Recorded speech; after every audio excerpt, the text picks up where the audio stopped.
Good morning, you beautiful people. What you didn't see there was Bibby expertly, just literally buttocks touching your seat as that end slate changed. Yeah. Perfect timing. Nice. Look at the steam coming off your brew. That was like... I know, fresh that, mate, fresh. I mean, no one actually stole the water this morning, which is quite nice. Nice. Usually, because there's an office full of about 12 people. I thought he was going to say reprobates, but that too. There is that as well. You go fill a kettle up. You might go to the toilet, you might come in here, you might sort a bit of the lighting out or whatever. You go back, no water left in the kettle again. Oh, someone just boiled a kettle for me. Do I A, take some of it, B, take all of it, or C, fuck it, let's just A. No, B. Yeah, let's B. The thing is, my cup will be next to there with a tea bag, some sweetener in there, with the spoon in it, waiting for the water to boil. And it's a massive kettle as well. It's not one like you can just like it boils. Thing is, in if they went like, I'll take some water and I'll put some back. Yeah. It's like, okay, I can see what you're doing there because you also need a brew. I don't necessarily have there's no queue. I'm not stood here, so yeah, fine. But no. Anyway, enough brew etiquette. How are we all doing? How are you guys doing? Welcome into twitch.tv/Ice Cream Uploads. My name is Graham Day. I'm joined by Mr. Rimington himself. That's a nice jumper you've got there, Bib. Thank you very much. If you didn't see this, by the way, this is Bibby's Skyrim Christmas jumper. He was rocking this whilst he was rimming on Twitch on Sunday. I'll give you a swirl. Oh, go on, Bib. Go on, Bib.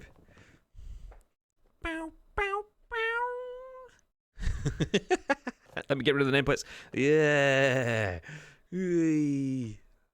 Let's. Beautiful. Okay, feel free to ! Subscribe, donate, and all of the other things. So whatever. Next Gen Base says, well, I tuned in right at the exact moment. Exactly. How are we all doing? Welcome into twitch.tv/Ice Cream Plus. As I just said, my name is Graham Day. This is Bibby. We are Ice Cream Plus in a true ice creamy fashion. This is The Scoop, the UK's #1 Christmas jumper modelling show, obviously. Also, a video game podcast. It's the UK's #1, if we do say so ourselves. We are live on twitch.tv/Ice Cream Uploads, where we go live each and every single weekday at 10 a.m. Well, it's 11:30 today, so that's pretty good, isn't it? That's ish, then. I'll take it ish. I mean, yeah, it's well within the ish right. I mean, great. So we go live at 10 a.m. ish. The reason we go live at 10 a.m. ish is because we work in the video games industry. The work comes first, the streams we have to fit in around that, which is what makes it even better that so many of you people tune in live and on demand to watch this show, because you can't even guarantee when we're going to be live, but still you turn up because you're all beautiful people. We appreciate you very, very much. We are here to give you our thoughts and our impressions on the biggest, the best, the breaking stories in the world of video games. But then we want your thoughts and your impressions. We then want your thoughts and your impressions on our thoughts and our impressions. If you're in the chat, please do feel free to get involved over the next hour or so as we run through the stories. And it's important that you do, because we turn this live stream. We are live on twitch.tv/Ice Cream Uploads. I think I might have mentioned it, but I'll say it again. Live on twitch.tv/Ice Cream Uploads. We do turn this live stream into a podcast, a video on YouTube, an audio podcast on iTunes and Spotify and SoundCloud and Google Play. So there is lots of places where over 105,000 people have listened to this show on demand. So make sure you do get involved on behalf of those that do watch and listen later on. Before we jump into the show, your reminder that subscribers get prizes! !Loot drop if you want to get involved. We haven't announced what this month's loot drop prize is going to be. We'll get Shifty on as well, aren't we? Yeah, probably. Have we, the hats, have you actually got the hats that it's they're in it, so we post them today? Yeah. Well, get packaging up today, so Nietzsche's hat will be sent out. Well, packed up today. So hopefully it gets there before Christmas. It just depends on shipping. Yes. Damn you, Royal Mail. God damn it. Waves fist, shakes fist. So yeah, ! Loot drop. Subscribers get prizes. One subscriber gets a prize every month. This month's prize, well, next year's prize now at this rate. I think it's 3rd of January, or something like that. Yes, correct. Nice. Well done. I said it yesterday, so kind of stick in my mind. So yes, 3rd of January we'll give the loot drop away. We're not sure what it's going to be at this point in time, but we will announce. Excuse me! ! Insert coin as well, because, I mean, Bibby's not the only one that can wear a snazzy jumper. This one is not Christmas. This is my PlayStation! Insert coin hoodie. If you want to get yourself one of these, you can help yourself to 20% off by typing !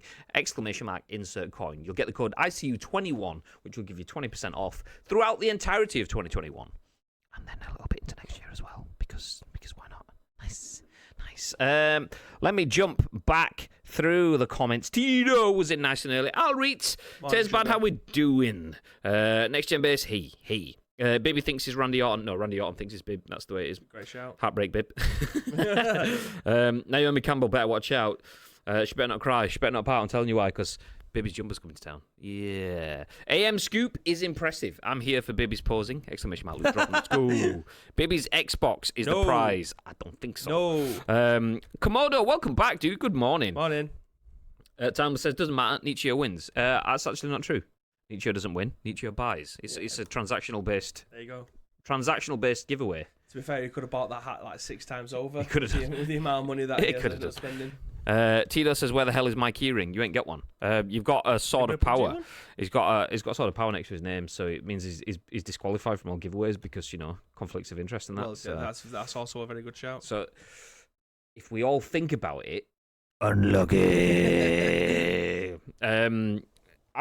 The funny thing is, Tito was like, where the hell is my keyring? We haven't asked him for his postal address yet, so... I mean, yeah, that's also a very good shout. So, if you want it, well, come collect it, mate. If you want it, come collect it. Yeah, you can have a go on NBA and the cabinet machine there, as everybody else has been swearing at it this morning. Yeah, exactly. Drop in. So we are having a Christmas... I think we mentioned this before on stream. We are having a Christmas tournament within the office. We've got a massive arcade cabinet, one of those 4-player arcade cabinets, and we are having a Christmas tournament on NBA Jam, old school fun times. So we have, how many of us is it like? There's 10. There's 10. So there was meant to be like 16, but people didn't want to play NBA Jam. They didn't want to get their ass handed to them. Imagine choosing Fortnite over NBA Jam. I mean, it's noobs. So we're having a Christmas tournament, NBA Jam. I'm going to get slapped by Mark, who's already been practicing, taking it super seriously. I'm probably not going to touch it until... I'd say practicing very loosely. At least he's got some buttons like memory. I'm driving up now. Should be there in about 6 hours. Nice. Great style. If you get here in 6 hours, we will just about still be here. Ish. Maybe, probably not. Just write Tito on an envelope and send it. At Tito25. Imagine if it turned up. Packing up a bunch of orders from the Etsy store today. Dropped a fat wad on Show's fundraiser yesterday as a result of orders from it. ICU Posse Love. Let's go. Yes. Let's go. That reminds me, actually, I'm still waiting on something for us to drop our load all over Show. Ooh, creamy. So yeah, I will jazz that after the stream. Thank you very much for the reminder. I'm an NBA Jam. That was my jam back in the day. It was actually the NBA's, but I love NBA Jam. It's just a good game. It is. It is such. Like when you talk about arcade games, that for me is like top 3 easy. It's definitely aged because obviously 2D scroller and stuff like that. But like for a product of its time, it still stands up like as a polished arcade. Because any form of competition, be it a modern fucking Street Fighter, FGC or whatever, yeah, it's super. There's so many different functions and so on, and that's quite simplistic in the fact that you've kind of got shoot, pass, move, and that's kind of it. But that's like, it's almost like stone, paper, scissors or rock, paper, scissors, where you are in the world, is kind of the ultimate fight to the death, because you either win, lose, or draw. Yeah. There is no win with an extra 2% or if you take this strategy, it's just win, lose, or draw. Well, even in the arcade cabinet, it shows you like the stats of each player. So if you're up in the second quarter, you might want to bring somebody in that's very good at jumping, very good at blocking. Yeah. So you've got the options there. I mean, that's pretty in depth for an arcade. I mean, Bibby's clearly been thinking about this too much, because I just go, who's going to score me the most points, whether I'm in the lead or not? You know what? It was actually Lee. Obviously, I knew this anyway, but Lee was like screaming at Mark, saying, "You're up! Get someone in who's really good at blocking." And bringing out his actual football manager knowledge into playing NBA Jam. But no, it's like, who's going to get me a fucking 900-meter 3-pointer? Yes, please. I know who that is. Swoosh! Let's have it. Let's go. Timeless says NBA Playgrounds is tried so hard to recreate. I actually think that's a really good game if anyone's not played that. That's like the newer version of NBA Jam. I've got it on my Switch. It's actually a really good game. It's not quite as frantic as NBA Jam is, but it's still a very, very good game. Yeah.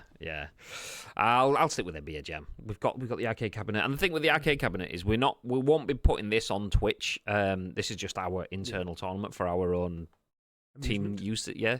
But the arcade cabinet can be linked up to the stream as well. So that is on the agenda for future streams. Don't know, maybe one day we'll do some sort of like subathonish sort of stream that will give us the, if we get so many, so we'll do an arcade stream where we hook up the arcade cabinet into the studio and so on. Maybe that kind of thing, but yeah. You can't win at the buzzer on what? On, NBA Jam is amazing. I love the fact if you're playing as the Bulls against the Pistons, you can't win. Yeah, someone mentioned that to me. Is that true? Maybe we have to take them two out. Well, you can't win at the buzzer. It says then. So like, if you're in the lead, it's fine. But if you need to get one back, you can't, or something like that. I did see that. It was something to do with one of the programmers being a Pistons fan or something like that, and he wanted to stick ones up at the Bulls or something like that. Tactical NBA Jam, baby looking and studying the stats by nightlight. It's always. Why do pitch invaders get away with everything in the UK? They don't, though. They get a suspended sentence and then they're banned from... Unless it's talking about Samantha's dad. Drop it. On Saturday. But no, I thought football fans, the pitch invaders, they get a suspended sentence, don't they? Pathetic rule allows pitch invader barged by Sam Kerr to escape a fine. I'm not sure about that. Yeah, it's probably just some bullshit. I got a caution for pitch invasion. What pitch did you invade, Komodo? Give us the details. The developer confirmed that he coded it so the Bulls can't score in the last minute against the Pistons. Well, I'm using the Pistons then. Just thinking now, maybe that's two teams that I wish you hadn't said that. I would have forgot about that. Hopefully nobody else is in here from ICU. I'm playing the Bamba, Mr. Bamba. He's been practicing already. Imagine if he's just missing every 3-pointer. What the fucking hell is this? God. But it was because there was a goal and we all spilled on the pitch. Local football here in Northern Ireland. Well, don't do it again, love. All right. You've been warned. Anyway, let's talk about the stories that we are here to talk about. So obviously this is a games news show. We will kick things off. Do you know, actually, we'll kick things off with that one that wasn't on the agenda. That one. This one. Yeah, just so that we can... Because this one wasn't actually on the agenda. This is something that's just broken, so we don't have any like news slates, titles, or overlays to talk about this one. So we'll throw this one up now, because this one just broke. Where are we going? This one. Okay, first story of the day is this. Bully 2 is back in development, it's claimed. Just to give you a heads up as well before we jump into this story. The other stories that we're going to be running through across the course of the show, so if you do want to grab yourself a seat, if any of these tickle your fancy, we will be talking about the fact that the PS5 now has official faceplates and DualSense colours. So if you want to customize your PS5, you want a new faceplate, you want a new controller to match the faceplate, there are 5 different options as well as the white faceplates that are out there. Elsewhere, sticking with Sony, they've patented a Death Stranding-like path building system. So that with that move, Sony effectively locks down a gameplay mechanic. Is that a good thing? Is it a bad thing? We'll talk about that one. Then we'll talk about the fact that there are 9 more games coming to Xbox Game Pass this week. And forget Xbox Game Pass for games. Epic Games Store is back with a Christmas fiesta. 15 free games over the course of Christmas. All kicks off with Shenmue 3. But before that, let's jump into this. So Bully 2 is back in development. It's claimed the Rockstar sequel was reportedly planned for a Game Awards reveal. This was written by Chris Scullion at VGC. And it says Bully 2 is back in development and was even lined up for a possible appearance at the Game Awards. It's been claimed. Industry insider Tom Henderson stated on Twitter on Monday that he was aware of people being shown a, quote, playable version of the game. Quote, Bully 2 was expected as a potential surprise reveal at the Game Awards last week after some people have been shown some material alluding to a reveal soon, he explained.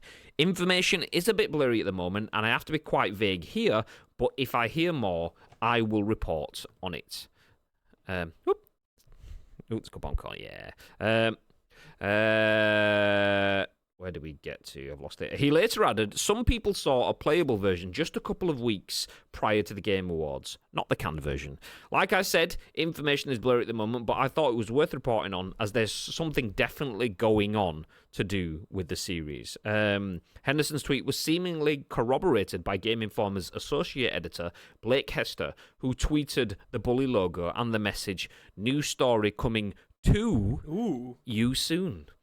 However, Hester has since protected his Twitter account, and colleague, Game Informer video editor Alex Van Aken, has claimed that it isn't a reference to Bully 2.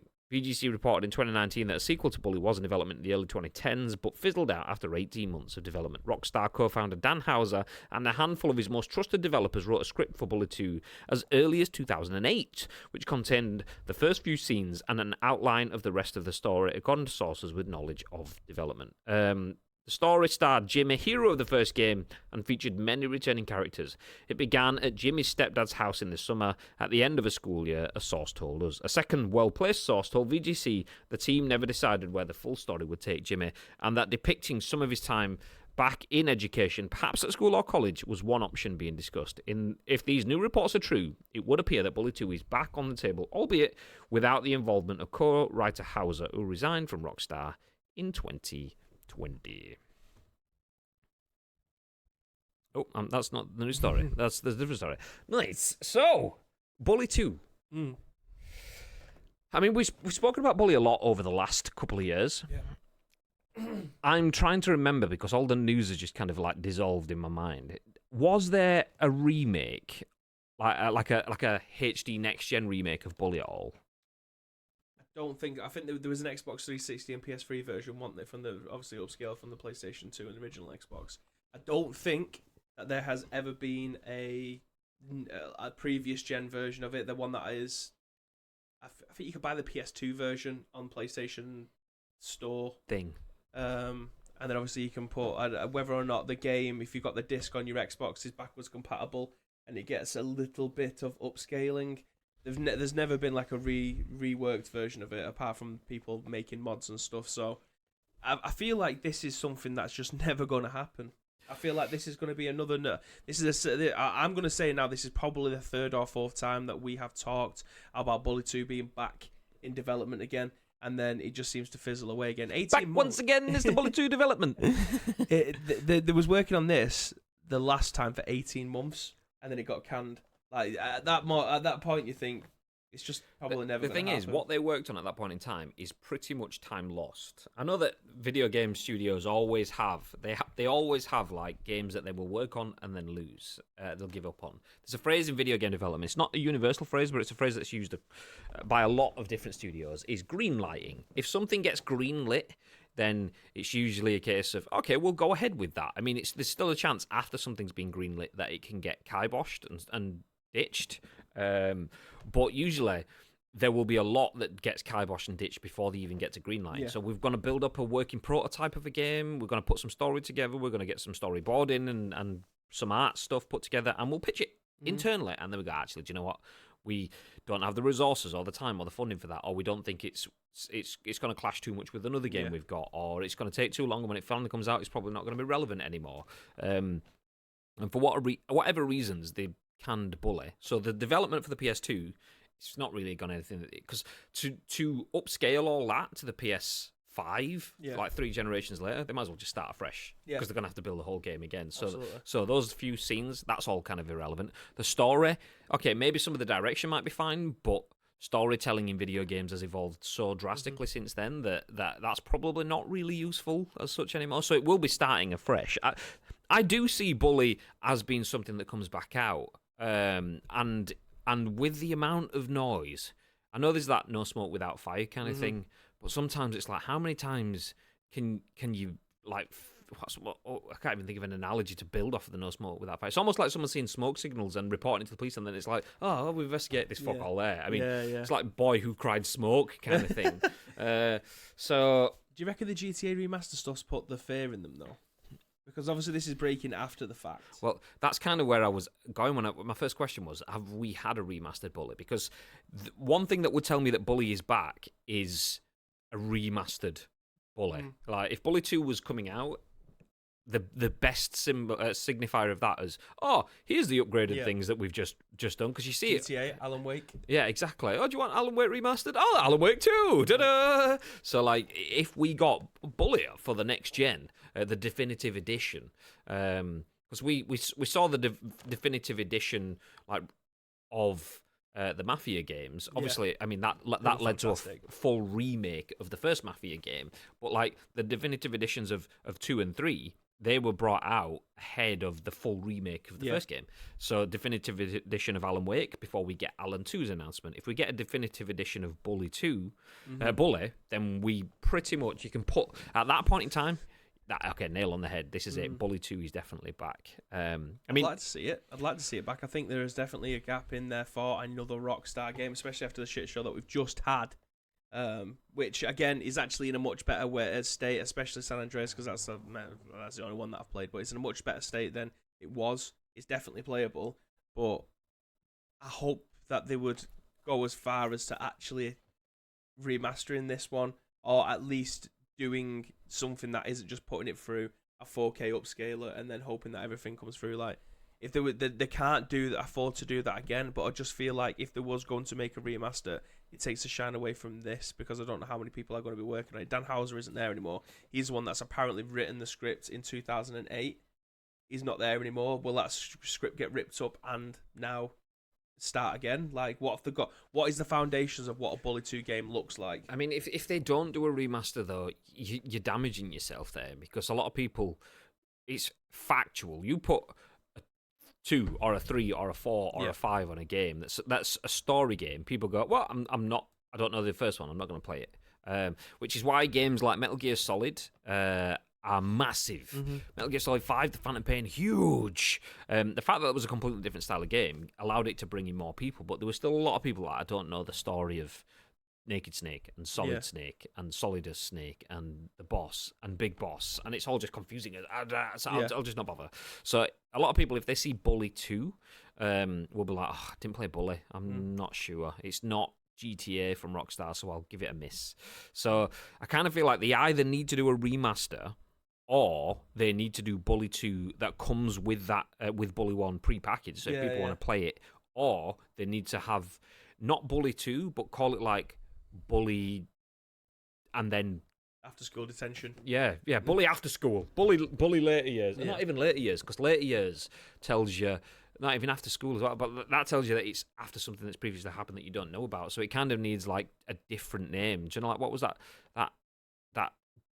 game that Ubisoft made, Gods and Monsters, that one that's the Zelda Phoenix Rising. So like, Immortals Phoenix Rising was all one name. Although in your mind you were thinking, okay, Immortals is the series, Phoenix Rising is the name of the game. In that sort of sense, they kind of need Bully Phoenix Rising. So you know it's a Bully game and it's a new story from afresh, that you don't need the old story. But if you did play the old game, and there'll be some subtle things in there then. So if we're going down the pre-packaged route where you're buying Bully 2 and you get Bully 1, what does Bully 1 look like to you?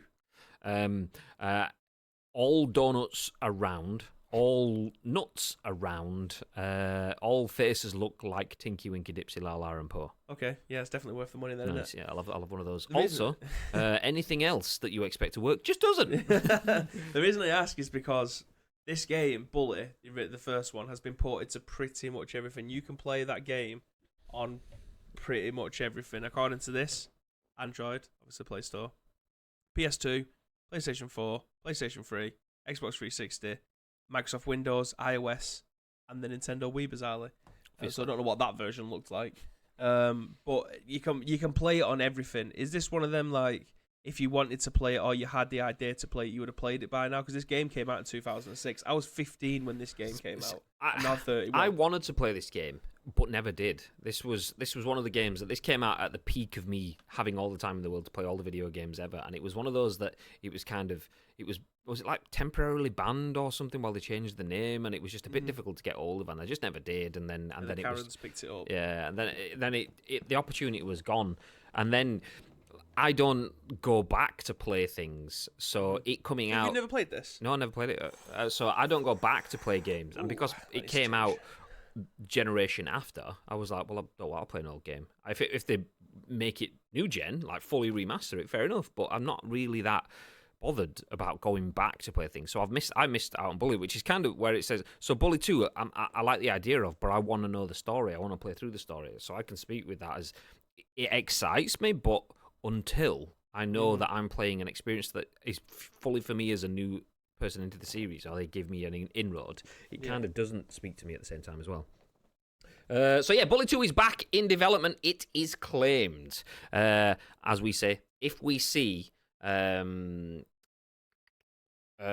remaster, remake, or whatever, then you know definitely that it's in development. At this point in time, there are sources though that do say it's in development, so you could take it with a pinch that it is, regardless of whether we get a remaster or not.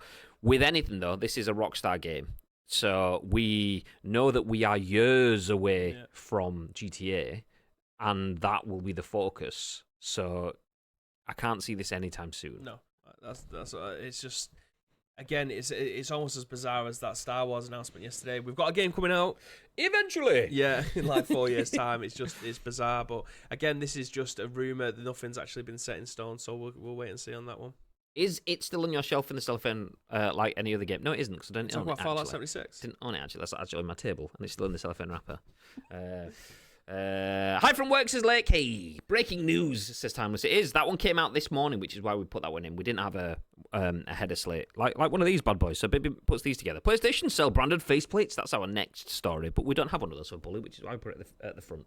But no, it couldn't have been in the cellophane wrapper because I didn't own it, mate. Didn't own it. That's one of the few games out there that I didn't own and didn't play. There's a lot of games that I do own and didn't play. Yeah. This is one of the ones that I didn't own. Saved you money with that one. Yeah, exactly. That's when I was proper frugal, Graham, because I was young. But now into the next story. PS5 to get official faceplates. Let's move back over that way. Official faceplates and new DualSense colours. This is written by Connor Makar. Is that how we pronounce it? At VG247. The tagline says Nova Pink, Starlight Blue, Galactic Purple coloured PS5 controllers and console skins are coming in January 2022. So if you've looked at your PS5 and thought, I wish my highly desired video game box looked a tad more exciting, then you may be in luck. A new selection of vibrant new PS5 console covers and controller colours will be available for purchase soon, with the controllers being buyable in January 2022. These new colours include Nova Pink, Starlight Blue, and Galactic Purple. These three join the previously released Cosmic Red and Midnight Black colours, which have been available to purchase since June. The console covers are entirely new and are getting matching colours to go alongside both the three new colours just announced, plus the black and red controllers. Console covers will be available for both versions of the PS5s, those being the digital version and the standard console with the disc drive. As for when these release, the Cosmic Red and Midnight Black console covers will be available in January 2022 alongside the controllers. However, for the pink, blue and purple, you'll have to wait a little longer, as those have a broad release date of the first half of 2022.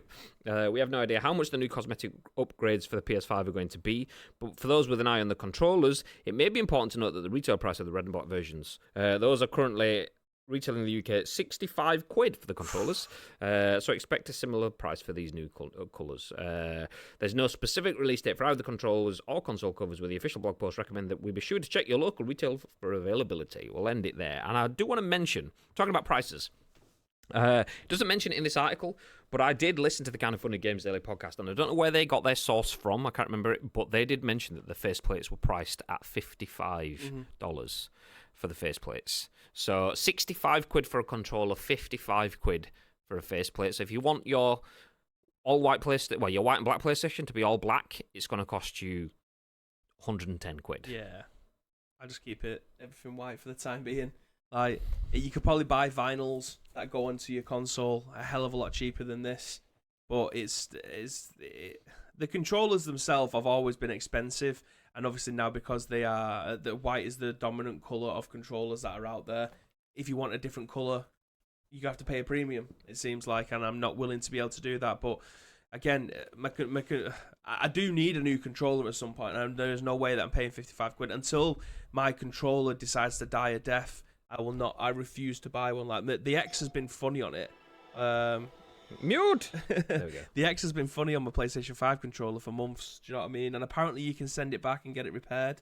But then I'll be out without a controller for God knows how long. And over the Christmas period, there's absolutely no way that I'm doing that. Yeah, it's just.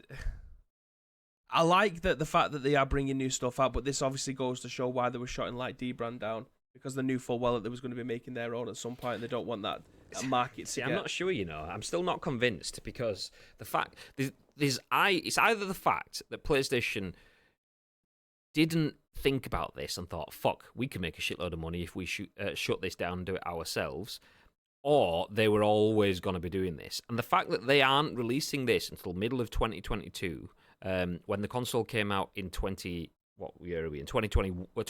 so 2 years-ish after the fact, before they released plastic. 2 years to release plastic? D-Brand have done 2 different versions already. That makes me think that they didn't realise, and they have now started doing this afterwards. The controllers may be a bit different, possibly.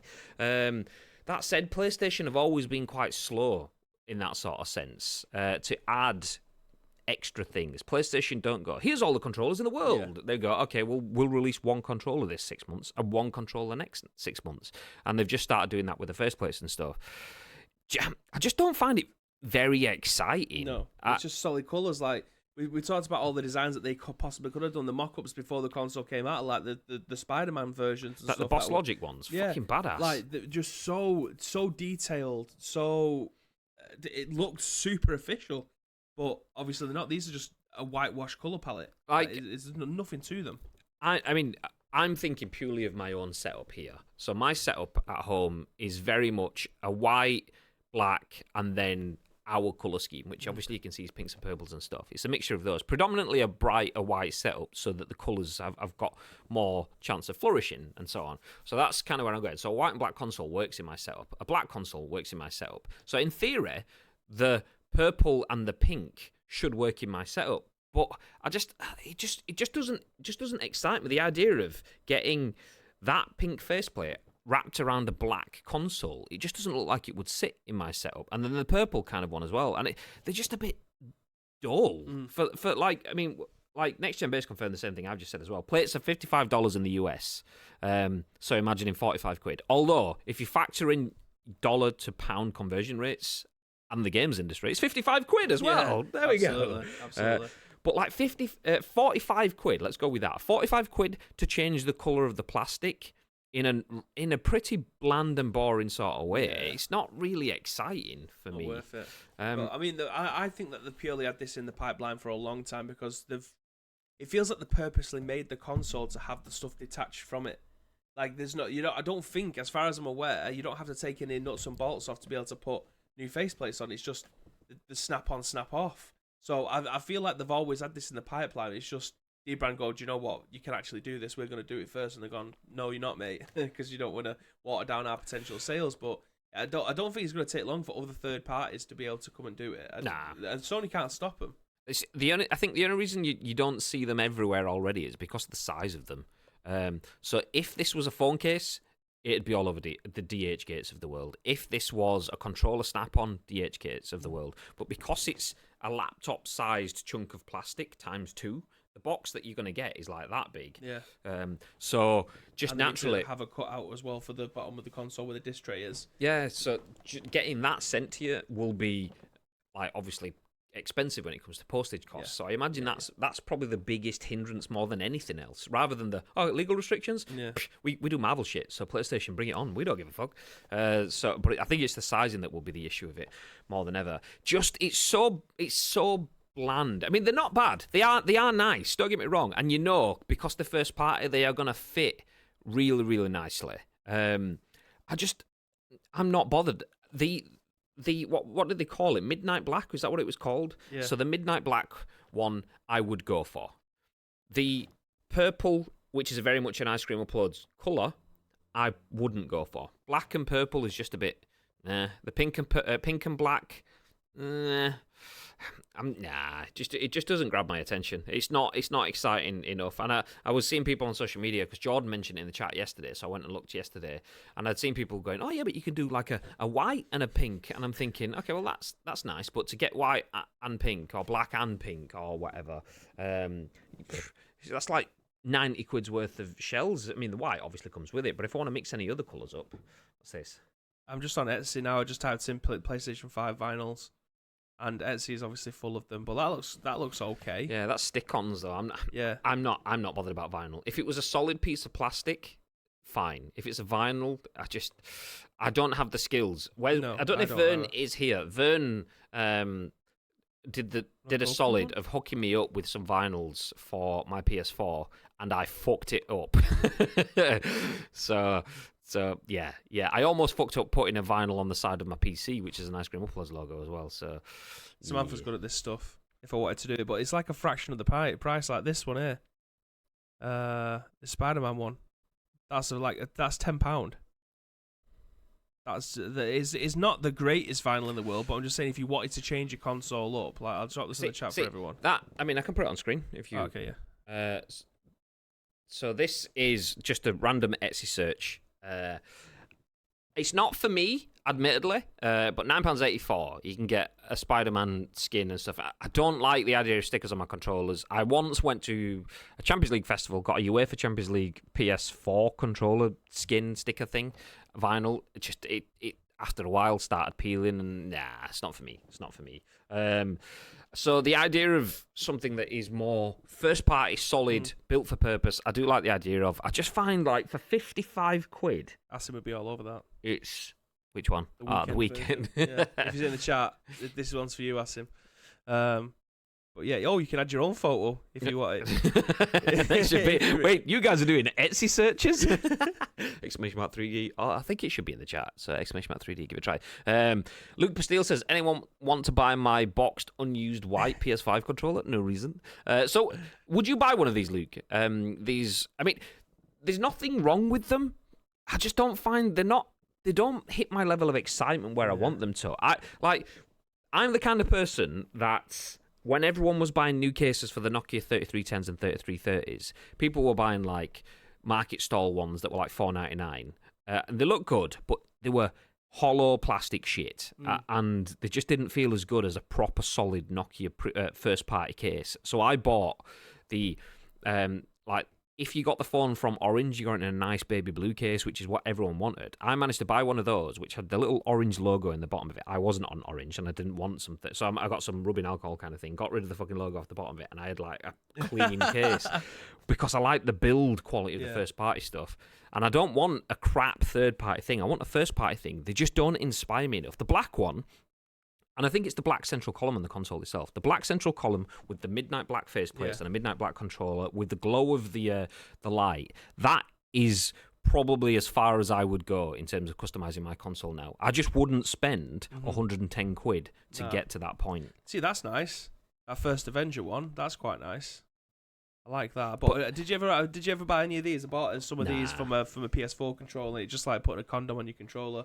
It's so weird. It feels disgusting in your hands. It's not for me. I just same thing again. I feel like Xbox and PlayStation have done so much ergonomic research into how the controllers can fit best.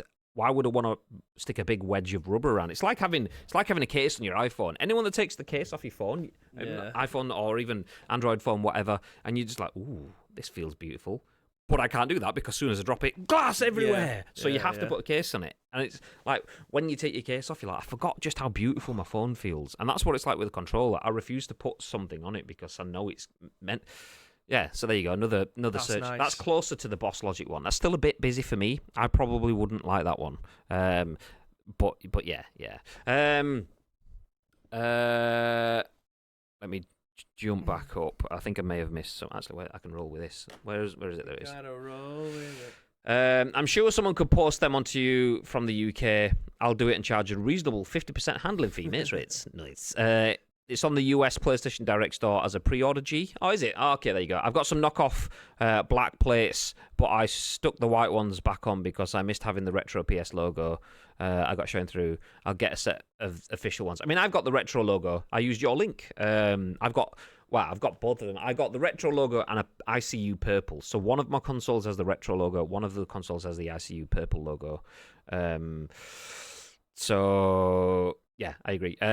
Unless if they don't have that PS logo, I'm kind of not interested. I want first party. I just want good first party. Like, anyone saw the 500 million console from PlayStation, the blue PS4 Pro, that was fit. Anyone saw the classic PlayStation 20th anniversary PS4, that was fit. There was so many nice minimal ones, but were nice. These are minimal, but are just why? Yeah. Like, it's too bad. It's literally just They've got a DualSense color chart, haven't they? Yeah. And that's just exactly, they just painted that entire thing. It's the like, same shit, colour. we need a blue and a pink because we've got a red, black, and white. We need RGB. Oh, we've not even got a G. There's no green. Okay, well, that'll be next then. They've probably just gone down the popularity chart of, okay, people buy pink, blue, red, black, and white as the most often things. We'll just go for those, and then we'll think about stuff later on. We can't be that far away from them bringing out console bundles in those, like a specific one, like the Midnight Black console edition, where you get the black controller, the black case, and yeah, so but on. even just relating to games, like game versions of it, like again, we'll keep on going back to the Spider-Man one, but we've got like a Metal Gear Solid one in there. We've got that you can get. I'm just trying to think of God the of Last Wars, of Us. The Last of Us, and yeah. So I don't think we're a million miles away from that. Next Gen Base says, I think this is about optics. They must have had this in the pipeline, but it's a bad luck to put them out when people can't get a hold of the actual console. They'll put some game-specific ones out in the future. See, I'm not convinced, you know.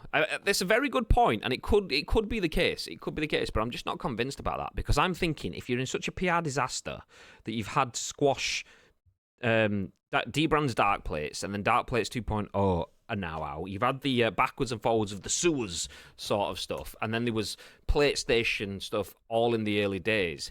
I feel like that's a good point, where if you're looking after your PR, you would be like, okay, we need to have a reason for this. If not, we just look like we are corporate grabbers. And to be fair, it could be that. It could be. You could be right, because the thing is I'm potentially overestimating what PlayStation would do in terms of PlayStation in the last gen would have been like, look, we don't want to be seen to be money sponges. We want to seem to be a cool brand that's there for you. Whereas PlayStation don't always take that route at the moment, because they're out in front. It's that first place versus second place scenario that we've spoken about before. PlayStation are out in front, so they're not going to take any risks. They're just going to keep making paper. Yeah, man. So yeah, I mean, there is an angle that they could have had this in the pipeline, but they're just thinking chip shortage. Nobody can get a PlayStation. Why should we bother putting that sort of stuff out? There is an angle that they have so much to manufacture in terms of the PlayStation, in terms of the media remote, in terms of the official DualSense stand, in terms of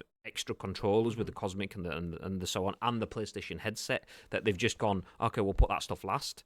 But chip shortage is a long, long way away from plastic pressing. So I feel like for a business like that, there is an element of optics there, but it just screams for me that the amount of PR face saving that you could have done by going, look, we don't want you to do this because we are having this. We are doing our own products. We want to make official products of quality that we know will work with our console, that have been tried and tested and so on. That they could have had opportunities to do that, and they didn't. I agree they're overpriced, but to be fair, the knockoffs are about 35 quid. And that's the thing, though. Are they 55 quid because the knockoffs are overpriced? Because, like, if the knockoffs, if people are happy enough to spend 35 quid on something because there's no other alternatives, have they just gone, well, if they're happy to spend 35 quid on shit, let's make ours 55 quid? Because what if the knockoffs were 12 quid? Would they still be 55 quid then? Do they need to be 55 quid? Are they 55 quid because of that price? And that's where the trade-off is. I mean, I agree. If I'm spending 35 quid on a piece of, like, plastic that's fake, I might as well spend 55 quid on a piece of plastic that's real. It's the same with phone cases. You can buy an iPhone phone case that's 55 quid. Yeah. Eventually, though, someone makes a 12 quid phone case, and then the prices come down and so on. So I think that will happen. The prices will normalise. I mean, obviously, that's its normal price, but I think they will normalise over time. And who out there is going to buy the full set? I don't know. I was just having a look then at how many PlayStation 5s have actually been sold, and there's 4.5 apparently was the last number that got quoted. Not 4.5 million. Yeah, but that said it was like fiscal 2020 last year. I think it was like it wanted like 12 million or something like that. It was. I think it's double digits that we're into anyway. So even if a small amount of those have been sold, there we go, 13.4 million have been sold. That's why you shouldn't use Bing, ladies and gentlemen. Get in the Bing. But yeah, get in the Bing. Oh, okay. Yeah, 13.4 million. So even if a fraction of those people end up buying it, would it be worth their while?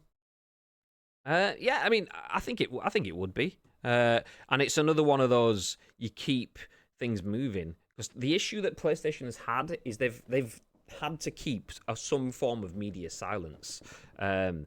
because they don't want to talk about new releases. They don't want to talk about new games. They don't want to talk about new things for the PlayStation when everyone's going, yeah, but I can't fucking get one. And it's like, but there's a point where you have to be able to just go, okay, fine. And 13.4 million is a large number of people. Yeah, that's not in the grand scheme of console sales, but yeah, there comes a point where they have to continue conversations. And we've been saying their marketing has been garbage compared to Xbox. Xbox have also had issues. Xbox haven't sold 13.4 million. Yeah, the S's, you can probably get the S right now. I don't think it's very difficult to be able to get it. If you wanted an entry Although in level certain next parts gen, of the world, I think in like, I think the S is like scarce in America and stuff like that. Right. But yeah, over here you can go onto most websites and be able to get an S. The next day is the X and the PS5 that people are having a lot of trouble with. Cedar's got a good point. Imagine how expensive licensed game specific versions are going to be. It's 55 quid for a plain blue one. Your Spider-Man Boss Logic one, £7,000. I don't know. Like even on the PlayStation 4, when you was buying video game editions of the consoles, there wasn't that much more expensive, was there? It wasn't stupid. Not really. So say if it was like $349 for a console, I think it was like a $399. Yeah. But you then got the 1 terabyte hard drive, so you were still getting an upgrade kind of thing. So, or maybe even they were like for like ish. They weren't the expense for me was the fact that I've already got a console, so it's all unnecessary spend. Yeah. It's collection spend. Anything is an improvement of the god awful white base version. I wonder that's why they made the design so outlandish, so people would buy new plates. I actually really like the white one. It's like I say, it's grown on me. I didn't like it at first. The more I see it, or not even the more I see it, I like it now. So it got to the point where it grew on me, and I think it might be a console that I look back on and think, yeah. But for now, it's different. It's not just another black box that sits next to my black box of a Skybox and my black box of an Apple jobby and my black. It's just So I don't mind it. I don't mind it. They're in the market for sure. Is that? I'm assuming that's a link to a cheaper faceplate. I've still got the 500mm console waiting for a house deposit time to sell it. Also, don't mention the 25th anniversary soft spot. They're fucking gorgeous, that console. I did the same as Asim. I had a look at how much it was worth, and they're like 450 quid, 500 quid. Someone was selling one for 450-ish on my Facebook Marketplace recently. Gutted because I would have bought that. I wanted a PS4 Pro. That one came out, and I remember Crispo got one. And just never got one. Fucker. It came out at the exact point that I wanted one, and I was trying to use all my contacts at Sony and everything. Said, look, I'll buy it and pay retail price, whatever. I'll pay delivery. And no, couldn't get one. 500 million PS4 Pro actually doesn't go for that much in the old eBay. I was expecting thousands, but one's in there, good nick, going for 600 to 1,000. Yep. It shows you that people just splurged to scalp / half keep. That was like that was early days of scalping for me. Not scalping in general, but like console scalping. That was kind of where I first started to see people properly getting involved in it, kind of thing. I just don't think they'd put removable plates on the console without having this in the chamber. Yeah, I think you're probably right. It's just like I'm not sure. It's so easy to detach. Like I said before, like there's no screws or anything. You just pop. It just kind of it goes against PlayStation's marketing philosophy for the last generation, though. Console seller games to sell new consoles. Yeah. Okay, do we do that? I mean, did the consoles not earn that much money? Is it a percentage thing? Because if it costs them 30 pence to print a sheet of plastic and they can make 50 quid, in terms of percentage profits, happy birthday to you. Oh, we're going back 15 years, aren't we? This is the Xbox 360 faceplates all over again. Like I said last time, there's a Final Fantasy one in that box upstairs under the desk. We're going back in time, like customizing your console and but stuff like it's that. It's like, if it's percentage profit, then the faceplates are probably the best way to go. If it's actual turnover, then you'll get more money from selling a console than you will for. So I don't know. I don't know. I would like to know. There's probably a conversation we're not going to know. It just whichever way it is, there is poor decision making in there, and I think that's the thing for me. Whichever way it goes, there are questionable decisions. I'm okay with the Gran, to be fair. Fake versus real when it comes to console plates. Exactly. Last I saw was 30 million. Okay, we're catching up. Yeah, it's a piece of plastic. £55 is the cost of a game. Been a year, still no PS5 or Xbox, but Chrissy's special PS1 galore. Estimated to be 7 million across both consoles on Xbox side. So kind of like for like, really. Xbox was about 50% of PlayStation sales in the last gen, and that's kind of where we are at this point. I think this is a good option for big fans of certain games, though. I'd have loved the Metal Gear Solid 4 PS3, the Metal Gear Solid 5 PS4, and the Death Stranding Pro, sensing a theme. But I couldn't justify an entirely new console. Happy to maybe drop a bit on a faceplate, though. Exactly. Yeah. I mean, if there was an Elder Scrolls one, it was 50 quid. Chances are I probably might be, but I wouldn't buy a brand new console again for it. Same. The only console I've had as a special edition was the Metal Gear Solid 5 PS4, and that was because we worked on the game. And it was a release that I was massively proud of, so I spent the extra, got the console, and then sold my PS4. So I recouped most of the money back for it there. Anyway, if you're after a PS4, Metal Gear Solid 5, by the way, we have two in the stock room, so we will do you a good price. Just £1,000. Just £1,000. Are you kidding me? £2,000. £2. No, £2. £2,000. My PS5 is behind my TV, so it doesn't make a difference to me. Exactly. Mine's in the corner. Mine's by the PC, like out of the way. Mine's the one in the living room is on the floor next to the cabinet because it doesn't fit in the cabinet because it's fucking massive. But there you go. Every other launch console has been black or grey, so I do get the market for faceplates. People buy one limited edition console, people buy multiple faceplates, and your market is bigger. Makes sense to me. Yeah, potentially. That's a good point. People already have the console, so you're really talking about the price difference for the faceplate. You're not getting an official Elder Scrolls one, bib. If I can help it. Skyrim 1. Bib will buy 20. Metal Gear Solid PS4. I'll give you 20 quid and a multi-pack of Frazzles. I will take the Frazzles. I really like the Monster Hunter PS4 Pro, but couldn't justify spending that money on something I had already. Faceplates will be much bigger margin than consoles. Yeah, exactly. Like I say, in terms of margin percentage, absolutely.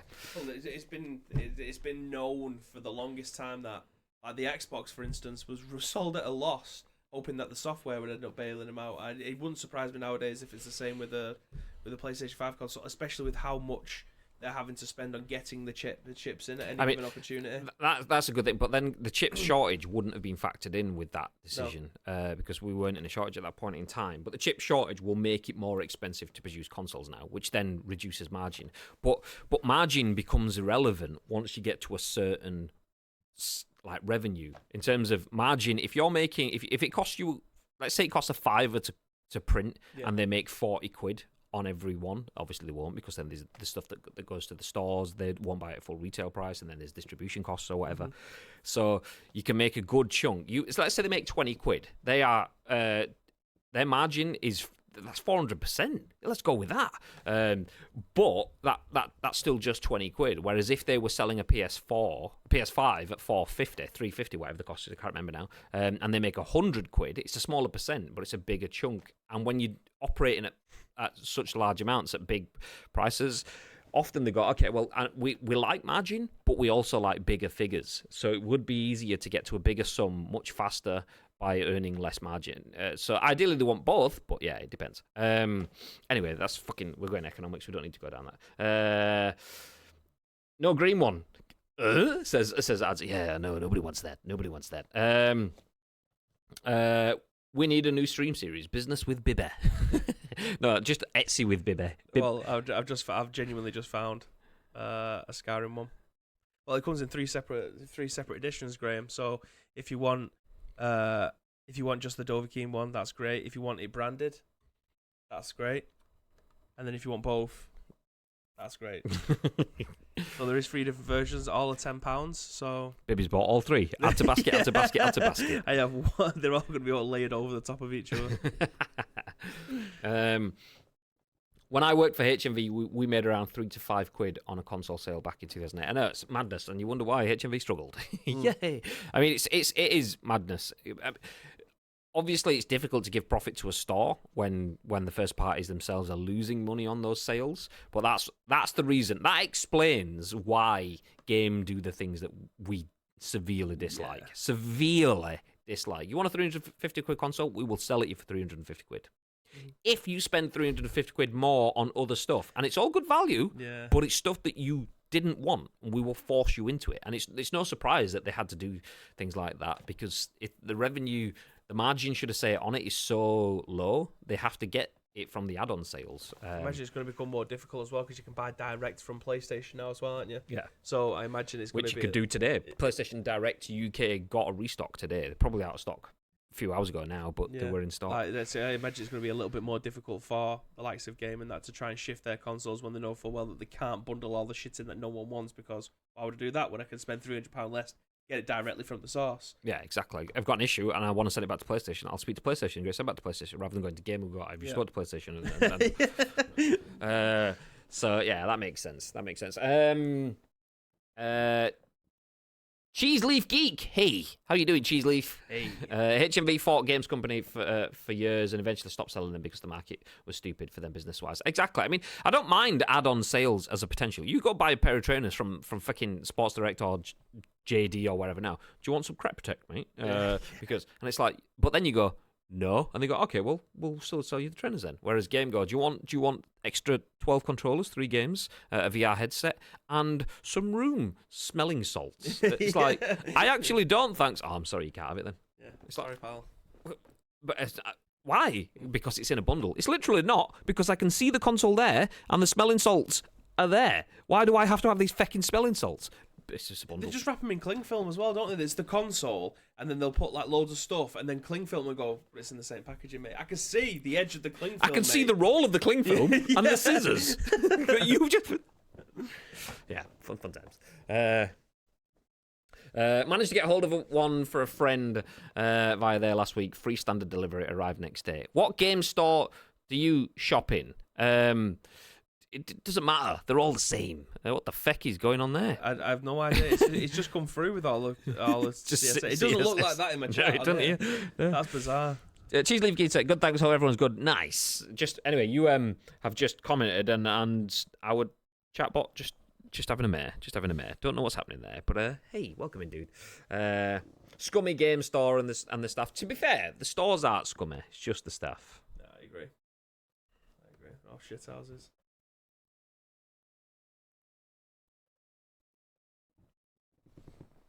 Moving on. Just in case anyone doesn't know, Timeless works for Game. Obviously, that's why we're being pillocks. That's why. So yes, I'll get my coat. Fuck you. Moving ahead.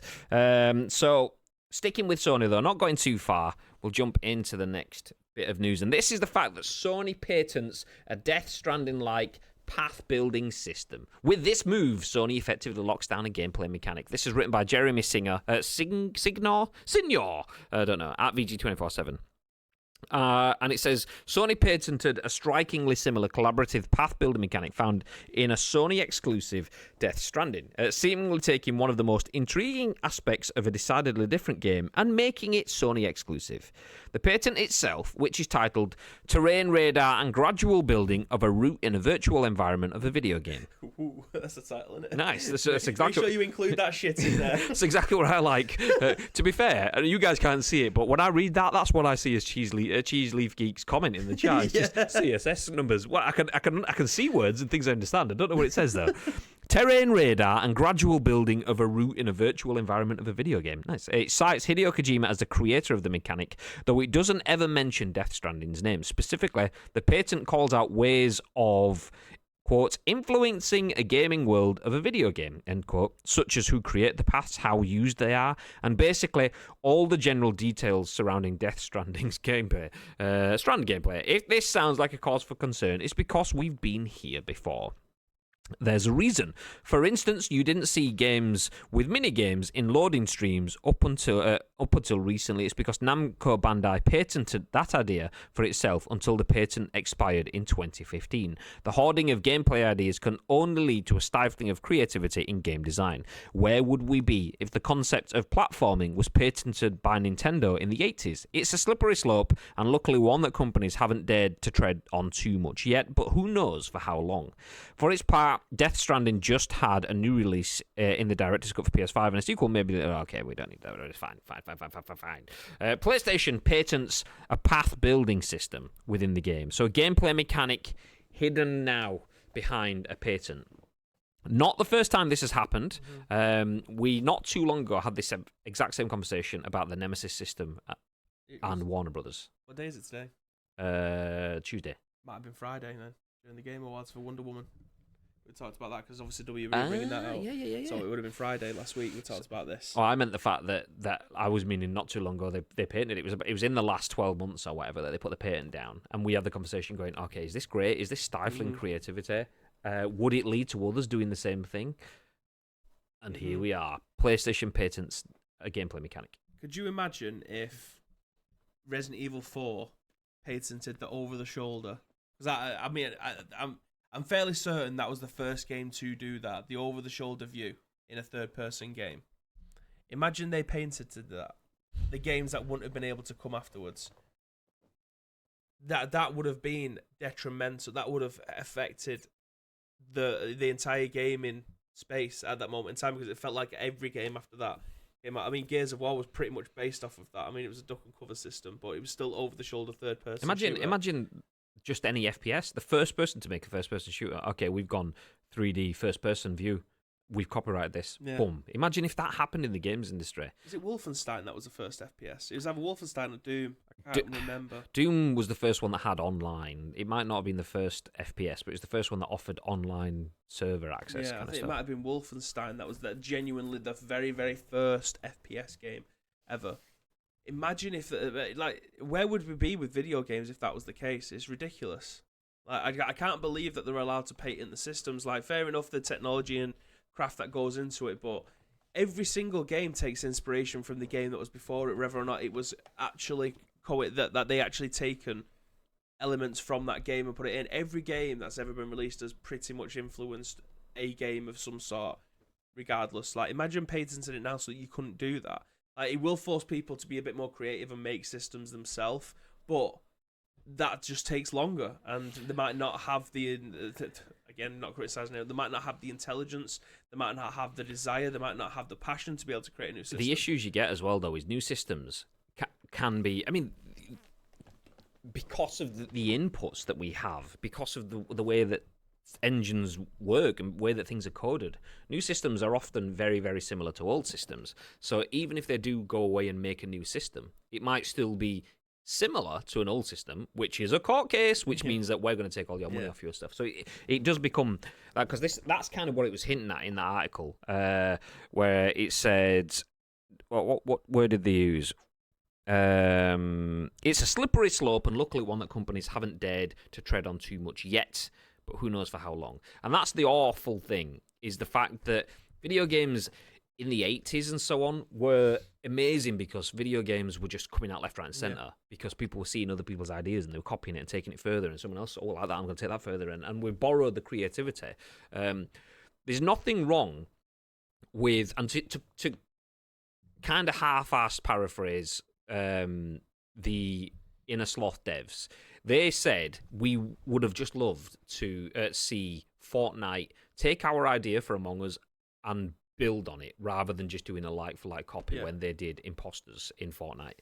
And that's that train of thought is video game development core, is okay, take our idea and run with it, not take our idea and hide it and go, okay, this is exactly the same. We thought this first. Yeah. Kind of it's like, okay, I've given you my idea, run with it and make it something better, rather than just taking it, adding it to your idea and then locking it down so other people can't do it. Video game development is much more different than creating a story, because it's how do you interact with and tell that story. It's like cinemas. Imagine going, cameras and screens to watch it on. Because that's what it is. That's how you interact with a film. You look at it, you go to a cinema and sit in a seat. Seats in cinemas, we've copyrighted that. You have to stand. Or actually, sitting or standing. Oh no, you can bend over. That's free. Sorry, we've copyrighted bending over. You have to one leg and because that's kind of what it is in cinema. You interact with the film through the medium of a screen and a seat. Whereas in video games, it's button presses, it's functions, it's engines, it's the Nemesis system, it's that sort of stuff. So that sort of stuff being locked down, it's not key to the story. I would rather see gameplay mechanics, to an extent, being respected. I know this is where we get into the grey area of, okay, but how are you going to respect it? What's to say that me just copying your story and your mechanic entirely is not me respecting it? But let the story do the talking. Let the mechanics be something secondary. That's the core. That's where the video games industry mantra grows from, and this kind of goes against that, which is a bit shit. I'd say 90% of open world games copied Breath of the Wild. I'm fairly certain Breath of the Wild copied the majority of games that came before it. I'm fairly certain Breath of the Wild is just a Ubisoft game that is made by Nintendo. It does everything that most Ubisoft games end up doing. Breath of the Wild is a shit Assassin's Creed, in my opinion. to be fair, it's Assassin's Creed of the Wild. Yeah, well, there you go. Perfect. Ass of the Wild, that's what we call it. Where did we get to? He's never going to get a mod sword with that attitude. Exactly, Tito. Exactly. I am if I pay for it. Depends. I mean, to be fair, if you get enough channel points, you can have a mod application. Yep. It's not a mod grant. It's a mod application. We can go, ooh, 500,000 points? Nope. Denied! And that's what it will always be, by the way. Just because imagine if some asshole sat in the channel for long enough, just kept it on and went, I want to be a mod now. It's like, no. Imagine some like apps. Basically, that's like giving a hacker the free will kind of thing. Nah. Not that we think you're an asshole. We do. Okay. Mod application, not a guarantee. Oh, there we go. Tito says it. Nice. Fixed. Patenting game mechanics is bullshit. Says Next Gen Base. Touche. Thanks, everyone. But who's what? At Time of Soul. I assume you're the fly. They know I love them like a fly and poo. I don't know. Warner Brothers patented the Nemesis system and things like it. Horrible shit. Let people innovate. Exactly. See, it was so good, that system as well, because like if an orc killed you or something, and it was an accidental. It was just because you was being a div and you wasn't attacking or something like that. They would then go up in their chain of command, and then everybody else below them would just be like, well, obviously the start to talk somebody else. So realistically, an orc could get all the way to the top of the chain by accidentally killing you 4 times. Like it was genius. It's like, so good. Like fucking what's it called? That film with the spiders in space, Starship Troopers. It's like Rico goes from being like a dweeb to like fucking leader of the free world basically in 5 seconds because he was in the right place, killed the right thing at the right time. That's so basically Warner Brothers should get done by Starship Troopers. There you go. Fucking Nemesis out of the face. I'm patently loot boxes and pack opening. Screw you, EA. But you're a bit too late for that one. Did you know one of the Naughty Dog's first games was a Street Fighter ripoff? Imagine if Capcom had successfully sued. May not have never had a Naughty Dog game again. It's madness. I mean, anyone that made any games in the 80s will have ripped off another game at some point in time, because just watch like really good series, High Score, genuinely Netflix. If you've got a few hours over the weekend that you don't mind splitting up into like half-hour chunks or whatever it is, watch High Score. Such a good documentary, and that shows you all of that stuff. Like, I think I always get mixed up with, because I watched that and The Toys That Made Us in such quick succession. There was one where it showed you people inventing arcade machines and the so guy modding them to be able to. Yeah, that was High Score. And that shows you people building on people's branding. Yeah, resoldering some of the MAME systems and that. It's genius. It is. I mean, it's obviously well beyond what could be done in today's world to that extent. But software is where that happens now, and these things are stopping that sort of stuff from happening. Mm-hmm. No idea is original anymore. Really, ideas are added and built on. I mean, that's kind of par for the course. Anything that has anything round in it, well, the guy that invented the circle, that's it. Yeah, you're taking my idea. 90% of open world games copyright. Oh, we got that one. Just jumping back, game have the Series X in stock, only in one bundle at £675 controller, elite, at £675 elite controller and FIFA. So the console works out £475. In fact, is that? No, that's not a deal, because that's an extra £200. Because then the elite controller like £140 on its own. It's something like that. I'm not sure. It sounds like I unplugged something then. Yeah, I was just making sure that the microphone didn't die, but no, I don't know where the light got unplugged from. I think they just called you an asshole, Time Assault. That's not true. That's not true. Bibby called him an asshole, and I agreed. It's what you get. You say fuck you at the streamers. This is what you get. Do you think we're just gonna? Yeah, we got each other's backs. Elite is 180, so that seems like a good deal then. No, but Next Gen Base just worked it out. There's £475 for the console. Because, I mean, how much is a Series X? I'm sure it's that price, you know. I'm fairly certain it's that price. It's $250 for the S, or $280 for the S, and maybe $450. I think that's a good deal, you know. If the Elite controller's 180 and a copy of FIFA arguably 55 quid, that feels like you're actually saving money. It sounds like it's at cost in that sort of sense, because if it's $675, you got $180 for the controller. It's about on par, depending on how much you charge for FIFA. But you have to buy them. It's the forcing of the bundle again. Yeah. Get out of If you didn't like FIFA and you didn't want an Elite controller. If you didn't want a 180 quid controller because you just wanted to buy your 6-year-old child Power A1. Yeah, but not even that. You just wanted to buy your 6-year-old child a console for Christmas. But well, you have to buy an Elite esports level controller. Why? It's ridiculous. Why? It's so bad. Just sell it. It's because they're not selling the controllers, isn't it? It's because they're not selling the controllers, or they're just trying to make sure that they get a top whack for it. $450 the Elite is cheaper on Amazon. Series X is $450, Elite is $180, and FIFA is $55-ish. It's $475 if you buy everything else on Amazon. Yeah, I'll give them the benefit of the doubt going off of their brick and mortar retail price. It could be sold at their retail price. I'll give them the benefit of the doubt there. There's still the shit of the fact that it's the bundle. It's the bundling that's where they lose me. Yeah. So I'll give them the benefit of the doubt. They're not marking it up potentially, but still bundling, mate. Anyway, so that was the fact that Sony has patented an in-game mechanic. Not great. We'll see how that actually has an impact. I mean, arguably something like the Nemesis system would be bigger and more influential in games coming forward. The beauty of it is, what's that? Everyone talks about how good the Nemesis system is. I cannot remember a single person telling me Do you know, how good the walking simulator. I love the Strand system. Says no one ever. I love how you can build walkways in Death Stranding. I've never once heard someone say that is a worthwhile purchase. Ironically, I never heard anyone talking about any sort of in-game building system in Death Stranding, but I've seen one GIF of a guy falling over and all his loot falling into a river and drifting off about 50 times. Yeah. So there you go. Maybe that should be the system. Yeah. Momentum system. Exactly. The falling over and losing your shit system. Which one did I go for first then? Out of these two. Epic. That This one. Yeah. Okay, so do you know what? Not so much nemesises, but enemies. You get loads of those in games like Mortal Kombat, right? You do. Oh, nice. Okay, well, that's interesting because that's exactly what you've got on your screen. Let's go. Welcome.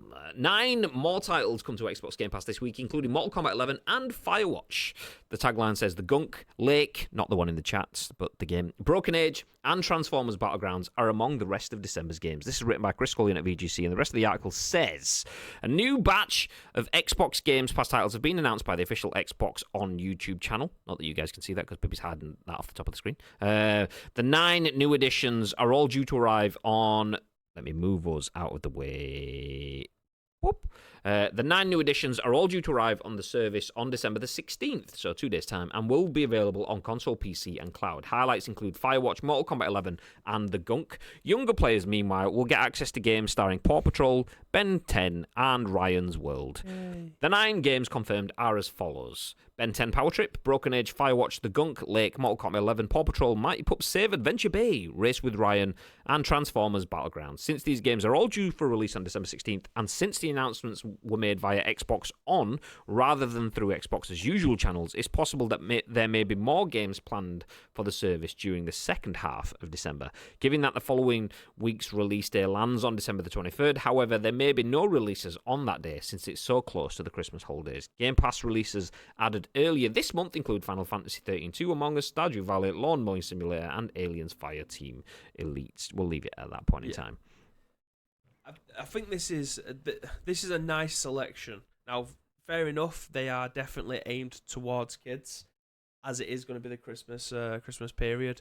So things like Ben 10, Paw Patrol, Race with Ryan, Transformers Battlegrounds. That's the kind of stuff that my nephews would absolutely love to play.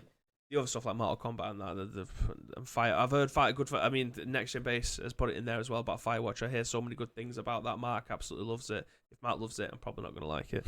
I'm joking, Mark. Tetris Effect game, yeah.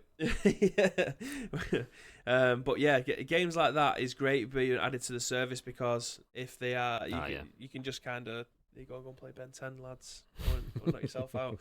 But yeah, I mean, will parents I mean, I think it's a much viable option to be able to spend the £8 a month on Xbox Game Pass for your child, so they're not asking you for games all the time. I mean, you can argue kids shouldn't be playing on video games or whatever. Anymore. No, they should. They should. This is a video game talk show. I'll say what the fuck I want. But does your job that pays your bills include video games in it? Yes, it does. Did you get your job because you enjoy video games growing up? Yeah, but I'm not good at them. Sure again.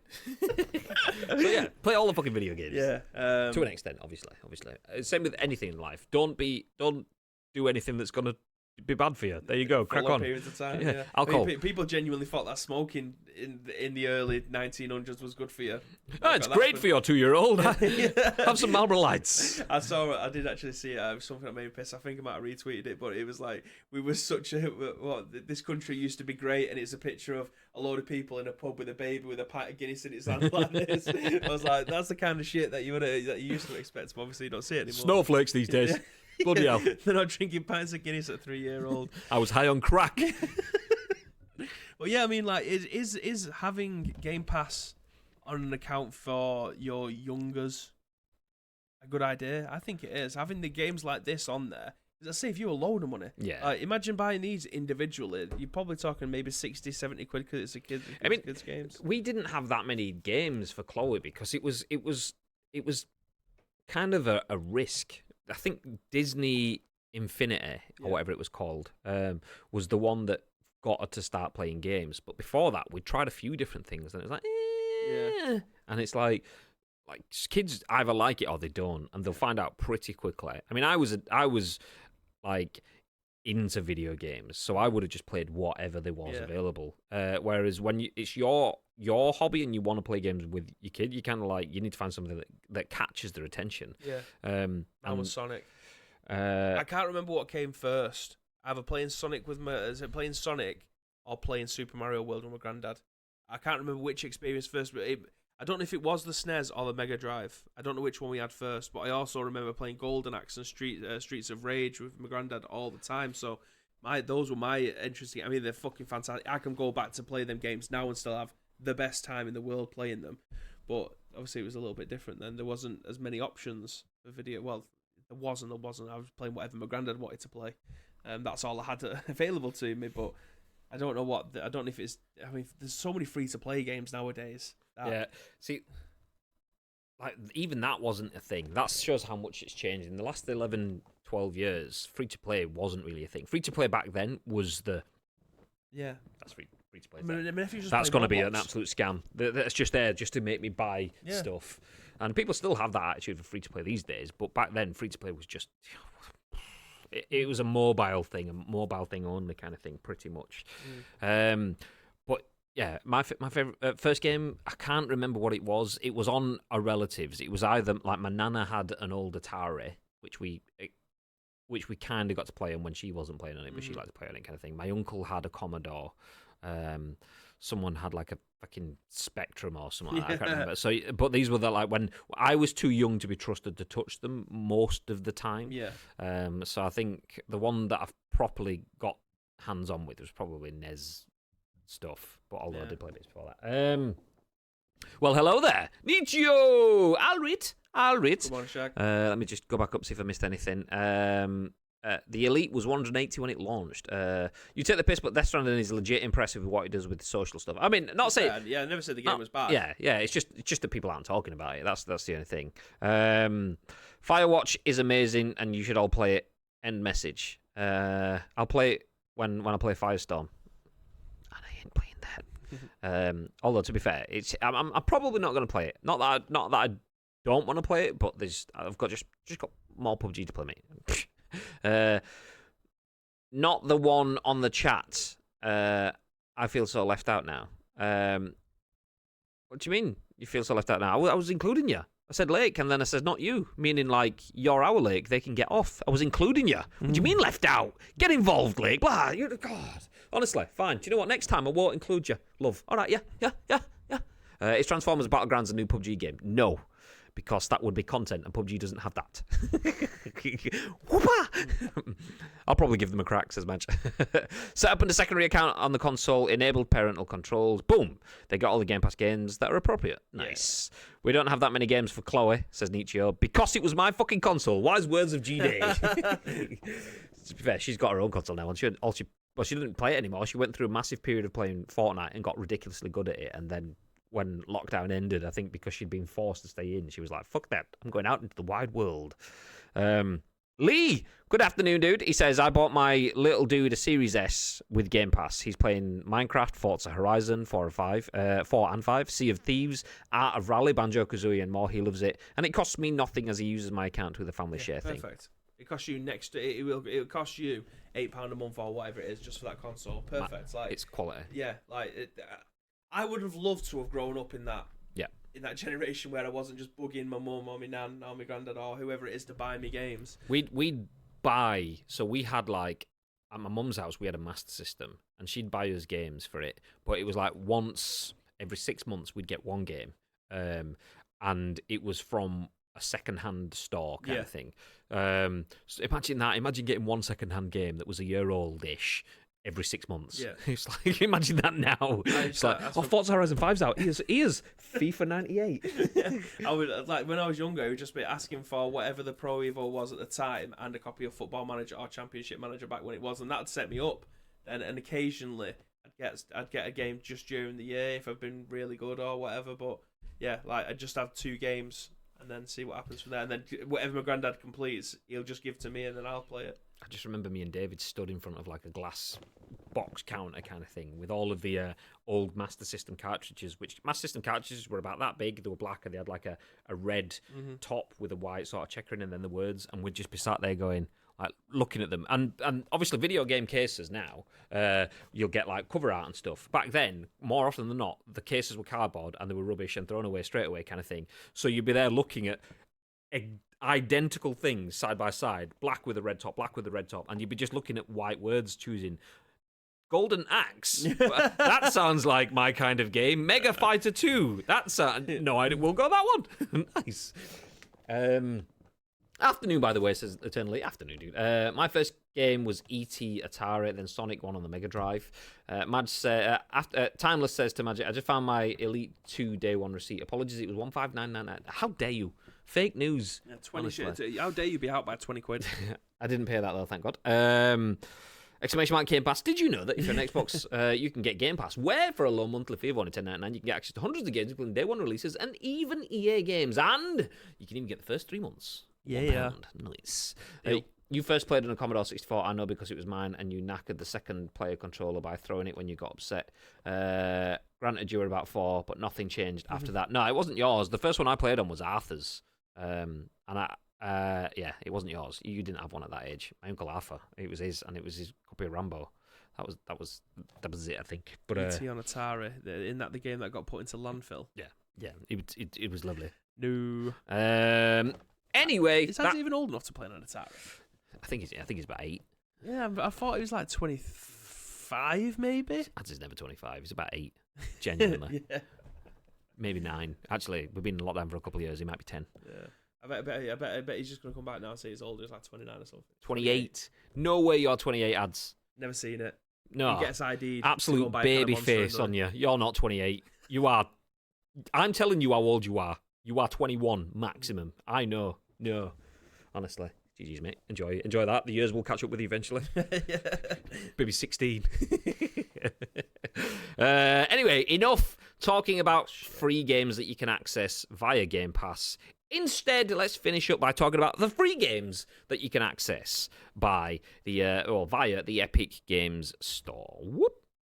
This is written by Tom Ivan at VGC, and it says the Epic Games Store will reportedly give away 15 free games over Christmas. This was a story that came out last week. We didn't cover it at the point in time, but we do have it now. It's claimed the promotion will kick off next week, i.e. this week, with Shenmue 3. So the Epic Games Store will reportedly give away 15 games later this month, with one title set to be offered free every day from December the 16th to the 30th. So not today, not tomorrow, but the day after. PK, not tomorrow, day after. Not tomorrow, day after.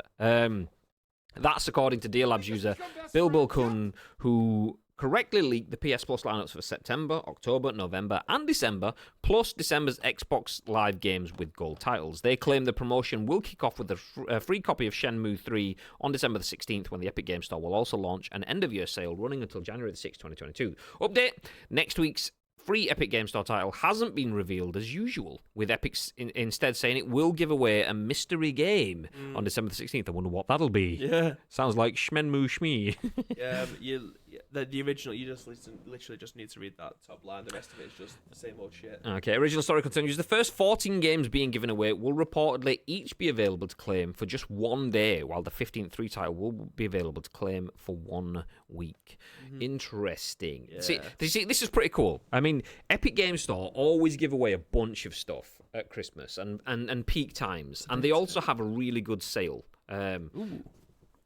So what's that? Starts on Thursday. I didn't realise it was the 14th today. Yeah, that's what I said. Not tomorrow, day after. PK, not tomorrow, day after. Oh. There I was, to be fair, I was reading the story first to make sure that it was worthwhile reading the rest of it. So do my due diligence. Good lad, good lad. lad. Yeah, he's doing his due diligence. Yes, there you go. Nice. So yeah, Epic's stores are class. Let me get rid of the news and update with that one. Epic Games Store to bring the Christmas cheer. Absolutely, their sales are really good. So what if you've never had one before? Basically, they tend to give you like a £15 voucher, £10 voucher, and if you spend £15, you get £10 off. So it costs you a fiver. And then once you've done that, they'll give you another voucher, so you can do it again and again and again, and keep buying all the things. 5 AAA games for like £100. Yeah, it's outrageous. It's like absolute bargains. It's probably more like 5 AAA games for like 25 quid kind of thing. So deals galore, but then they throw in some bangers. So Shenmue 3 is potentially going to be the first game that's given away on the 16th. They will probably follow that up with like, what did we get the other week? Bridge Constructor, which some people go, that's actually really good. I was like, could be. Not going to play it. Yeah.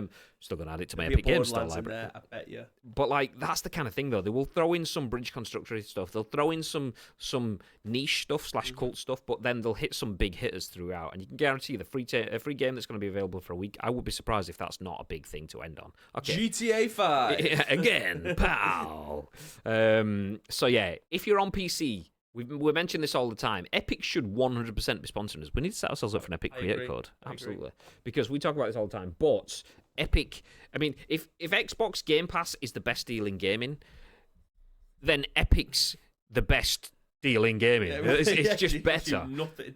Like literally, we'll just give you all the free shit because they are losing money hand over fist, and they're on a par. If Epic is openly, and it's obviously we found out from the Epic versus Apple case, losing money hand over fist to give us free games to build up a user base, that kind of feels like what Game Pass is. So they're both exceptions. So if you've got Game Pass, you've got a bunch of free games starting from not tomorrow, but the day after. And if you're on a PC and you've not got an Xbox, well, you can get a bunch of free games starting not tomorrow, but the day after. Nice. Freebies galore. Yeah. So get involved.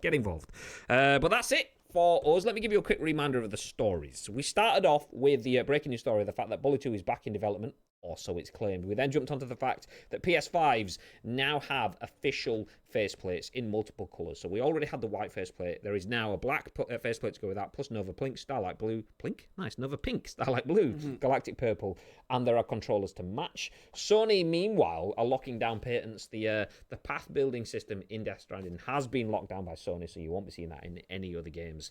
And then free games coming to Xbox Game Pass. Obviously, that one is free games with air quotes. But then free games without the air quotes are coming to Epic Games Store on the same day, 16th. Fill your boots. Get all the things. Nice. Last year's free Christmas games were pretty decent. On the Epic Games Store or on Game Pass jobby. But yeah, Epic had some absolute I can't remember what they were, but they had some ballers in last year. I had a Commodore 64 when we lived on Robin Hood Road, but it died. The PSU blew and took out the CPU, so Dad bought me a toy. That's where that big red Tonka truck came from that you used to ride around on. I don't remember. 270k off being rejected for mod. Let's go! See, that's what we like to see, that positivity. Yeah, absolutely.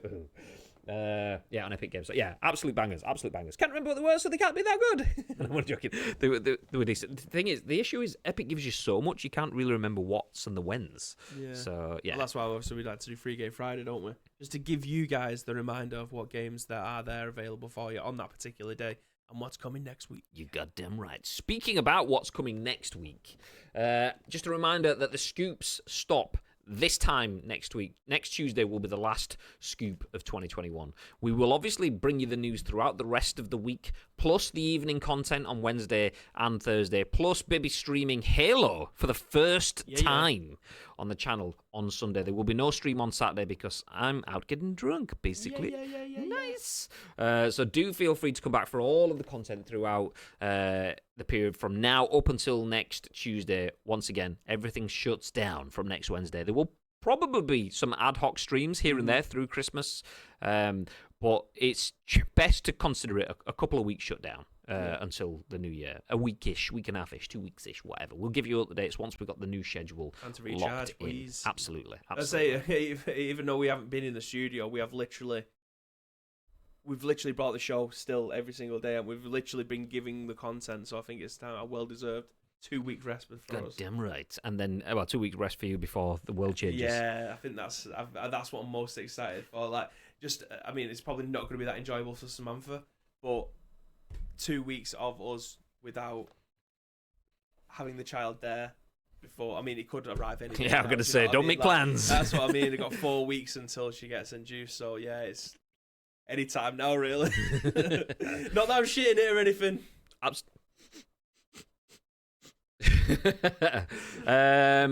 Metro was one of the games last Christmas. There you go. Oh, I wonder who worked on that. Don't know. It's a good game though. Good game. We actually kind of worked on that. Yeah, I know what you're about to say. I actually rebought that last week because it was on the Switch sale. It was like £6 for Metro Exodus. So I was like, yes, please. I'll take that. Christmas Day, baby. Yeah, it's gonna happen, isn't it? 100%. It's missed my birthday. It's got more like Samantha's birthday's on the 7th of January. She gets induced on the 9th. So anytime between now and then, it's gonna be. Daniel's birthday on the 4th. Can't be stealing Earth Thunder. January. Yeah, can't be stealing Earth Thunder. Boo! Deny me channel points. What a bunch of part timers. Says the man sat watching the stream. Touche. Yes. Speaking of the scoop, yes. As of next month, obviously we've just been talking about them. Bibby will be Babby and stuff. So he's going to be AFK for a good chunk, starting some point TBC in January. So at that point in time, we've just decided that we're going to quit the scoop. We don't want. We've had enough of you guys. No, at that point in time, obviously the show will change. The output will hopefully remain the same.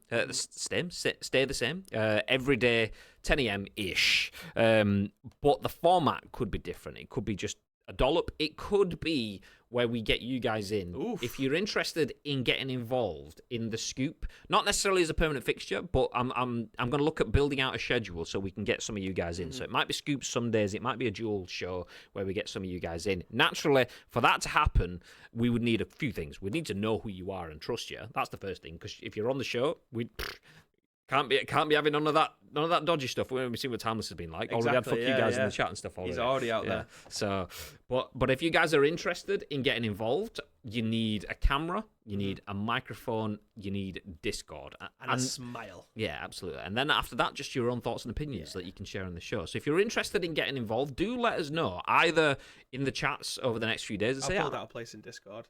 Oh, there we go. That's easy. Well, you need to be in Discord anyway, so I will put a place in there for you guys, obviously, to take the hot seat while I am away. Yeah. Obviously, to help Graham out as well. That'd be great. But yeah, I'll build something out so we can put forward like what your name is, where you from, and stuff like that. Just again, if you have those things, it'll make life so much easier. Because albeit we go live every single day, it is a little bit of a slog to get it all put together. Graham has to like crop cameras, make sure audio cues are ready before we go live. Like, it's not just the fact that we turn on the camera and then bam, we're on Twitch. It's a little bit of a especially like here, it's a little bit different. We genuinely, you just put the cameras on and you're good to go, get it's all built out. But when you're having two different setups put in, it's a little bit more difficult. It is a little bit more time consuming. So and there's the other bits as well, in terms of the bits like the thumbnails and the social assets and so on, all of that stuff. That may drop off and then pick up again, depending on how that works. Because what happens before we go live is I film the video, and then I send it to Bibby, and then Bibby trims down the video, and then he puts on the end slates on it, and then it gets put onto social media, and then we share it across all the social media, and it gives you the lead story of the day. So we need to know what the story is. I need to then film a video talking about that story, plus the other stories, which then get sent to Bibby and edit down. Anyway, all that may change depending depending on how it works. We'll try keep as little disruption as possible. The show will still go on. Yeah. It's just a matter of how clean it looks on the social media and exporting to YouTube and all of that sort of stuff around it. That stuff may change in that sort of sense. But yeah, it'll still go on. The show will still go on. Nice. Nothing stopping the show. Timeless says, I'm ill. Leave me alone. I may have nothing to do. Let me know. And then he says, this is graceful. I'm so offended. Well, maybe stop being so offensive, Timeless. You were really nice. And then all you do is just... Eternally screaming for it. This last few days, just with the name calling and stuff, lobbing grenades at me as well. Eternally, 100%. You definitely can get involved. And Timeless, yeah, absolutely. We will would like to get a mixture of people that we speak to. I apologize. It's fine. We're not joking. We love you really. Yeah, we'd like to get a mixture of people from within the community, so we can share some of our community voices. We may reach out to other creators that we work with as well. So we've had other creators on the show in the past. We've had people from Insert Coin. We've had Itani join us on that time when Bibby was off randomly, just out of the blue. We've had Show and others. Enix, obviously, a bunch of times joined us on the show. So we will probably get some people within our community and some people from outside to give us some different opinions and different voices as well. So if anyone has any recommendations, if you know anyone that is a podcaster that would be interested in getting involved in a podcast as well, because it's nice for podcasters to collaborate. If you do know anyone, do send them our way. So they're actually looking for guest hosts, so do feel free. Over 105,000. Make sure you put the 105,000 views / listen / downloads. Twitch partners, over 105,000 downloads / listens. I'm fairly certain their ears will prick up then. Absolutely. 100%. Before we finish the show, though, Mr. Bib, is there anything else that you'd like to add? Yes, Graham, that's 2 shows down. We still have 3 more left to go. So if you want to help shape those shows, there is 2 ways that you can do that. First of all, find us on social media. It's at Ice Cream Uploads across all major social media platforms. Or alternatively, if you're watching this on any of our on-demand services, go into the description below. All the links that you require will be listed there for you. But all I need from you is URL. Plus, your first impression. I thought you were full on going rock then, like... No, it's because as I'm talking, the chat is flying and it kind of caught my eye and I went on a little bit of one there. But basically, what we need from you is a URL plus your first impressions. We will then give you our first impressions on the very next show, which will be at what time tomorrow? Mr. Graham Day. That will be. Look at you, full on. I know, yeah. Yes, man! I was going for you got to go for the neck tilt and everything. But yeah, something about the scoop tomorrow. What time? 10 a.m. Ish, something like that.